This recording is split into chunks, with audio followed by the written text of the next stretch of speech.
O'ta ko'p tanishi bor, tanishinglar ham. Shunaqa bolalar bo'ladi-yu, bilasizlarmi? U bola menda bor. Tug'ilganida raddomda ham aytganda, akusherga aka, nomer tashlab bersangiz, chopoy qilamiz, undan keyin deb tashna qilib chiqqan, tushunasizlar? Shunaqa ko'p tanishi, men o'zim bitta o'zim ko'chada yursam, kechgacha 10 ta odam bilan ko'rishaman-da. U bilan ko'chaga chiqaman, yarim soat ichida 10 qo'lim chap qo'limdan katta bo'lib ketadi, ko'risha olganda. Ishonasizlar? Tellab ketgandan qo'lim aytadi, "Uka, ekspertizada yo'q qo'llar chiqyapti, kimlar bilan ko'rishyapsan?" deyapti menga.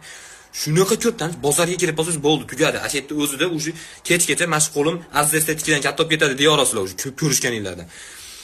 Hammasini taniydi bozorda, hammasi. Sotuvchilar mayli, hali gala-gala yuradigan itlarga ham ism qo'ygan. Hali halolar bo'ladi-yu, mana ust-bosh tort. Mana qilib tortib. Cho'ziladigan materiallarga hech pulga berasiz deydigan. Ash halolarni ham taniydi. Bozorda ahranasini ham biladi. Hali ahrana bor, dubinkan o'rniga buklangan gazeta turadi qo'lida, bilasizlar? Ko'rishinglarga o'g'illik qijilar kelib qoladigan ahrana bor, u ahranaga ahrana kerak ahrana. Xuddi ahrana, u aka Stalinni sinfdosh bo'lganda, buni otasi bo'lmagan aka tug'ilgan payt, omma ashakani ham jo'ravoshim ham bo'ladi.